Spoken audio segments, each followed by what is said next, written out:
ನಮಸ್ಕಾರ. ಮೆಣಸಿನಕಾಯಿ ಬೆಳೆಗಾರರು ಸಾಮಾನ್ಯವಾಗಿ ಒಂದು ದೊಡ್ಡ ಸಮಸ್ಯೆಯನ್ನ ಎದುರಿಸ್ತಾರೆ. ಅದೇ ಆಂಥ್ರಾಕ್ನೋಸ್, ಅಂದ್ರೆ ಹಣ್ಣು ಕೊಳೆ ರೋಗ ಅಥವಾ ತುದಿ ಒಣಗುವಿಕೆ ಅಂತಾನೂ ಕರೀತಾರೆ. ಇದರ ಬಗ್ಗೆ ನಾವು ಪೂರ್ತಿಯಾಗಿ ತಿಳ್ಕೊಳ್ಳೋದು ಮತ್ತು ಇದನ್ನ ಹೇಗೆ ಕಂಟ್ರೋಲ್ ಮಾಡೋದು ಅಂತ ನೋಡೋದು ತುಂಬಾನೇ ಮುಖ್ಯ. ಹೌದು, ಇದನ್ನ ನಾವು ಸುಲಭವಾಗಿ ತಗೋಬಾರ್ದು. ಇದು ಸಣ್ಣ ಪುಟ್ಟ ಸಮಸ್ಯೆ ಅಂತೂ ಅಲ್ಲ. ಶುರುವಲ್ಲಿ ನಮ್ಗೆ ಅಷ್ಟಾಗಿ ಗೊತ್ತಾಗದೇ ಇರ್ಬೋದು, ಆದ್ರೆ ನಾವಿದನ್ನ ನಿರ್ಲಕ್ಷ್ಯ ಮಾಡಿದ್ರೆ ರೈತರ ಸಂಪೂರ್ಣ ಆದಾಯವನ್ನೇ ಕಿತ್ಕೊಳ್ಳುವಷ್ಟು ಅಪಾಯಕಾರಿ ಈ ರೋಗ. ಹಾಗಾದ್ರೆ ಬನ್ನಿ, ಈ ರೋಗನ ಒಂದು ಶತ್ರು ಅಂತಾನೆ ಅನ್ಕೊಂಡು ಅದರ ಬಗ್ಗೆ ಪೂರ್ತಿಯಾಗಿ ಅರ್ಥ ಮಾಡ್ಕೊಳ್ಳೋಣ. ಇದನ್ನ ಸರಳವಾಗಿ ಹೇಳಬೇಕು ಅಂದ್ರೆ ಇದೊಂದು ಶಿಲೀಂಧ್ರದಿಂದ ಅಂದ್ರೆ ಫಂಗಸ್ನಿಂದ ಬರುವ ಕಾಯಿಲೆ.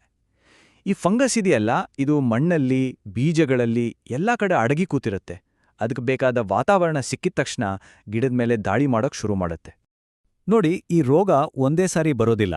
ಇದು ಗಿಡದಲ್ಲಿ 3 ಹಂತಗಳಲ್ಲಿ ಹರಡ್ತಾ ಹೋಗುತ್ತೆ. ಮೊದಲು ಎಲೆಗಳಿಗೆ ಸೋಂಕು ತಾಗುತ್ತೆ, ಆಮೇಲೆ ಅದು ನಿಧಾನವಾಗಿ ಕಾಂಡಗಳಿಗೆ ಹರಡುತ್ತೆ, ಕೊನೆಗೆ ನಮ್ಮ ಶ್ರಮದ ಫಲ ಅಂದ್ರೆ ಮೌಲ್ಯಯುತವಾದ ಹಣ್ಣುಗಳನ್ನೇ ಹಾಳುಮಾಡ್ಬಿಡುತ್ತೆ. ಸರಿ, ಈಗ ಹೊಲದಲ್ಲಿ ಯಾವೆಲ್ಲ ಲಕ್ಷಣಗಳನ್ನ ನಾವು ಗಮನಿಸಬೇಕು ಅಂತ ನೋಡೋಣ. ಯಾಕಂದ್ರೆ ರೋಗವನ್ನ ಎಷ್ಟು ಬೇಗ ನಾವು ಕಂಡುಹಿಡಿತೀವೋ ಅಷ್ಟು ಬೇಗ ಅದನ್ನ ತಡಿಬಹುದು. ಮೊದಲು ಎಲೆಗಳ ಮೇಲೆ ಸಣ್ಣ ಸಣ್ಣ ದುಂಡಗಿನ ಕಂದು ಅಥವಾ ಕಪ್ಪು ಚುಕ್ಕೆಗಳು ಕಾಣಿಸ್ಕೊಳ್ತವೆ. ಈ ಚುಕ್ಕೆಗಳು ಹಳೆಯದಾದ ಹಾಗೆ ಅವುಗಳ ಮಧ್ಯಭಾಗ ಬೂದು ಬಣ್ಣಕ್ಕೆ ತಿರುಗ್ಬೋದು. ಒಂದು ವೇಳೆ ಸೋಂಕು ಜಾಸ್ತಿ ಆದ್ರೆ ಗಿಡದ ಎಲೆಗಳೆಲ್ಲ ಉದುರಿ ಹೋಗೋ ಅಪಾಯನೂ ಇರುತ್ತೆ. ಇದನ್ನೇ ಡೈ ಬ್ಯಾಕ್ ಅಥವಾ ತುದಿ ಒಣಗುವಿಕೆ ಅಂತ ಕರೆಯೋದು. ಅಂದ್ರೆ ಗಿಡದ ಮೇಲ್ಭಾಗದ ರೆಂಬೆಗಳು ತುದಿಯಿಂದ ಕೆಳಗೆ ಒಣಗೋದಕ್ಕೆ ಶುರುವಾಗುತ್ತೆ. ಆಗ ಕಾಂಡಗಳ ಮೇಲೆ ಕಪ್ಪು ಕಲೆಗಳು ಸ್ಪಷ್ಟವಾಗಿ ಕಾಣಿಸ್ತವೆ. ಇದು ನೋಡಿ, ಎಲ್ಲದಕ್ಕಿಂತ ಹೆಚ್ಚು ಹಾನಿ ಮಾಡುವ ಲಕ್ಷಣ. ಹಣ್ಣುಗಳ ಮೇಲೆ ಕಪ್ಪು ತಗ್ಗು ಬಿದ್ದ ಚುಕ್ಕೆಗಳು ಕಾಣಿಸ್ತವೆ. ಕ್ರಮೇಣ ಇಡೀ ಹಣ್ಣು ಕೊಳೆತು ಮೆಣಸಿನಕಾಯಿ ಕಪ್ಪಾಗಿ ತನ್ನ ಮಾರುಕಟ್ಟೆ ಮೌಲ್ಯವನ್ನೇ ಕಳ್ಕೊಂಡು ಗಿಡದಿಂದ ಉದುರು ಬೀಳುತ್ತೆ. ಈ ಒಂದು ಅಂಶವನ್ನ ಚೆನ್ನಾಗಿ ನೆನ್ಪಿನಲ್ಲಿಲ್ಕೋಬೇಕು. ಎಲೆ ಮತ್ತು ಕಾಂಡಕ್ಕೆ ಹಾನಿ ಆದ್ರೂ ಪರವಾಗಿಲ್ಲ ಅಂತಲ್ಲ, ಆದ್ರೆ ನಿಜವಾದ ಆರ್ಥಿಕ ಹೊಡೆತ ಬೀಳೋದು ಯಾವಾಗ ಅಂದ್ರೆ ನಮ್ಮ ಫಸಲಿಗೆ ಅಂದ್ರೆ ಹಣ್ಣುಗಳಿಗೆ ಈ ರೋಗ ತಗುಲಿದಾಗ ಮಾತ್ರ. ರೋಗದ ಲಕ್ಷಣಗಳನ್ನ ತಿಳ್ಕೊಂಡ್ರೆ ಅರ್ಧ ಯುದ್ಧ ಗೆದ್ದ ಹಾಗೆ. ಉಳಿದರ್ಧ ಯುದ್ಧ ಗೆಲ್ಬೇಕಂದ್ರೆ ಅದು ಯಾವಾಗ ಮತ್ತು ಹೇಗೆ ಬೇಗ ಹರಡುತ್ತೆ ಅಂತಾನೂ ತಿಳ್ಕೊಳ್ಳೋದು ಅಷ್ಟೇ ಮುಖ್ಯ. ಹಾಗಾದ್ರೆ ಈ ಶಿಲೀಂಧ್ರ ವೇಗವಾಗಿ ಹರಡೋದಕ್ಕೆ ಯಾವ ತರದ ವಾತಾವರಣ ಸಹಾಯ ಮಾಡುತ್ತೆ?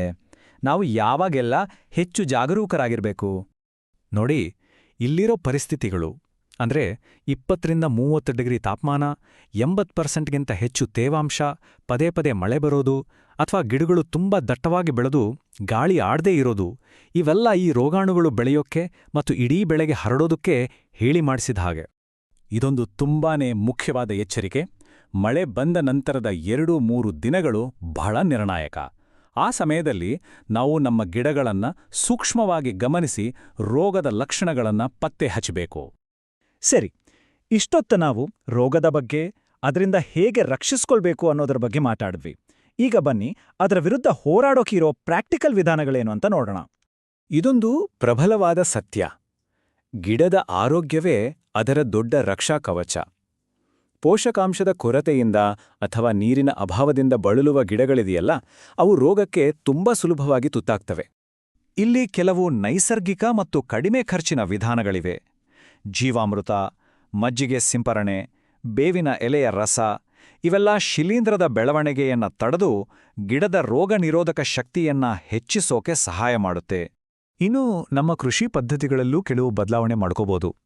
ರೋಗ ಬಂದ ಗಿಡದ ಭಾಗಗಳನ್ನ ಕಿತ್ತು ನಾಶ ಮಾಡೋದು, ಗಿಡಗಳ ಮಧ್ಯೆ ಸರಿಯಾಗಿ ಜಾಗ ಬಿಡೋದು, ಮತ್ತೆ ಹನಿ ನೀರಾವರಿ ಬಳಸೋದ್ರಿಂದ ತೇವಾಂಶವನ್ನ ಕಡಿಮೆ ಮಾಡಿ ರೋಗ ಹರಡೋದನ್ನ ತಪ್ಪಿಸ್ಬೋದು. ಈಗ ನಾವು ಕಲ್ತಿರೋ ಎಲ್ಲಾ ಮಾಹಿತಿಯನ್ನ ಒಟ್ಟು ಸೇರಿಸಿ ಒಂದು ಸರಳವಾದ ಆದರೆ ತುಂಬಾನೇ ಶಕ್ತಿಯುತವಾದ ತಂತ್ರವನ್ನ ರೂಪಿಸೋಣ. ಒಂದು ಮಾತು ನೆನ್ಪಿರ್ಲಿ, ಚಿಕಿತ್ಸೆಗಿಂತ ತಡೆಗಟ್ಟುವಿಕೆಯೇ ಲೇಸು. ನೋಡಿ, ಇವೇ ಆ ಸುವರ್ಣ ನಿಯಮಗಳು.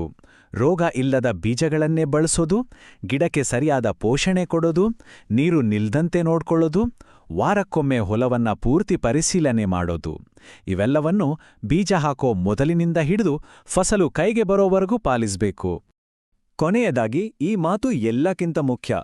ಯಾಕಂದ್ರೆ ಒಮ್ಮೆ ಹಣ್ಣಿನ ಮೇಲೆ ಚುಕ್ಕೆಗಳು ಕಾಣಿಸ್ಕೊಂಡ್ಬಿಟ್ರೆ ಆಗಲೇ ನಮಗೆ ಸುಮಾರು 70% ನಷ್ಟ ಆಗಿರುತ್ತೆ.